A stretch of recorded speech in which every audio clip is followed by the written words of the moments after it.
உலகத்தில் நம்ம 2 விதமான மனிதர்கள் இருக்காங்க. இந்த உடல், அறிவு, நேரம், ஆற்றல், இது எல்லாத்த கொண்டு தான் உலகத்தில் எதுவுமே கிடைக்குது. சம்பாதிக்கிறவன் எல்லாரும் இதை வச்சு தான் சம்பாதிக்கிறான். ஒரு வகையான மனிதர் என்ன சொல்கிறான், இதெல்லாம் நான் சம்பாதிச்சேன், எங்கள் அப்பாலாம் ஒன்றும் இல்லாமல் இருந்தாச்சு, இதெல்லாம் பார்த்தீங்கன்னா நம்ம தான் இன்றைக்கி இந்த நிலைமைக்கு இருக்கிறோம், இதெல்லாம் அப்பா விட்டு சொத்து கிடையாது, நான் தான் இதெல்லாம் உருவாக்குனேன் அப்படின்னு. இது ஒரு கூட்டம். இன்னொரு கூட்டம் என்ன, அல்லாஹ் கொடுத்தான், இதுக்கு நான் தகுதியானவனே கிடையாது, இது அல்லாஹ்வுடைய புறத்திலிருந்து தரப்பட்டது. இந்த மாதிரி நினச்சி வாழ்கிறவங்க ஒரு கூட்டம். அதே தான் மறுமையில் இவன் சொர்க்கம் இவன் கொடுக்குறான் பாரு அல்லாஹ். அதான் சொல்கிறாங்க, இந்த ஆறுகள் ஓடிக்கிட்டு இருக்குது, இந்த இவ்வளோ பெரிய அந்த டெக்கரேஷனு, அந்த மாளிகை, அந்த ஃபுட்டு, அந்த வீடு, நம்ம கிடைக்கிற ட்ரீட்மெண்ட்டு, அல்லாஹ்வுக்கு கட்டுப்பட்டவங்களுக்கு பெரிய பெரிய பாக்கியங்கள் கிடைக்கும். இவன் என்ன நினைப்பான் அப்படின்னா, அவன் கொடுத்ததை பார்க்கும்போது நம்ம செஞ்ச இத்துளுண்டு வேலைக்கு இது கண்டிப்பாக ஒர்த்தே கிடையாது, அப்போ சும்மா தான் அல்லாஹ் கொடுத்துருக்கான் அப்படின்னு அவன் நினைச்சு சொல்லுவான். இது நம்ம கஷ்டப்பட்டோம்ல, அதுக்கு கிடைச்ச பலன் கிடையாது,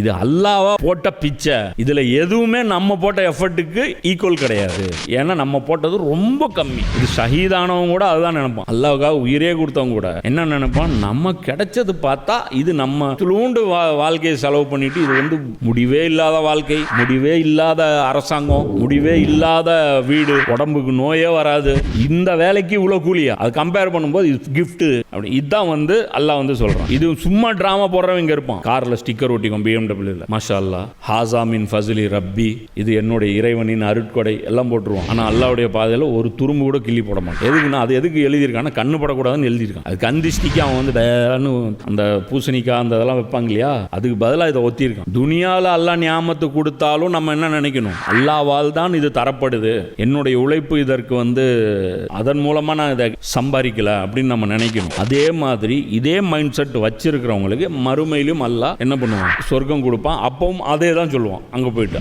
இது அல்லாஹ்வால் தான் தரப்பட்டது, இது என்னுடைய உழைப்புக்கு தரப்பட்டதே கிடையாது. அதே மாதிரி ஒரு நல்ல காரியம் செய்யணும் அப்படின்னு வச்சுக்கோ, அல்லாஹ்வுடைய உதவி எப்ப கிடைக்கும், நாம மனசு வச்சு நியத்து வச்சா, அதுல இக்லாஸ் இருந்தா, அது அல்லாஹ்வுக்கு அது இக்லாஸா தான் இவன் இருக்கான் அப்படின்னு தெரிஞ்சா, அந்த காரியம் நமக்கு எளிதாக்கப்படும். இக்லாஸ் இல்லாம நம்ம கேட்டோம்னா, நியத்து வச்சோம்னா, அது நமக்கு சக்சஸ் ஆகாது. அதுதான் அவங்க அடுத்து சொல்றாங்க, நீங்கள் இறைவனால் அனுப்பப்பட்ட தூதர்கள் சத்தியத்தையே கொண்டு வந்தார்கள். கரெக்டா சொன்னாங்க அல்லாஹ்வுடைய தூதர், இதெல்லாம் சொர்க்கத்துக்காக நீங்க இதெல்லாம் இலக்க தயாரா இருங்க அப்படின்ட்டு நடந்துச்சு. அப்ப அந்நேரம் கூறப்படும், நீங்கள் வாரிசுகளாக்கப்பட்ட சுவனம் இதுதான், நீங்கள் செய்து வந்த செயல்களுக்கு பகரமாக இது உங்களுக்கு கிடைத்திருக்கிறது. அப்ப அந்த அடிப்படையில் அந்த பக்கம் பார்த்தா நரகவாசிகள் முன்னோர்கள் பின்னோர்கள் மேல காண்டில் இருப்பாங்க. இவனால தான் நான் நரகத்துக்கு வந்தேன், இவன் தான் என்னை வழிகெடுத்தான்னு சொல்லி புலம்புவோம். இங்க முன்னோர்கள் பின்னோர்கள் மேல சந்தோஷமா இருப்பாங்க, எங்களை வழி நடத்தினவங்க ரசூல், அவங்க சூப்பரா வழி நடத்தினாங்க,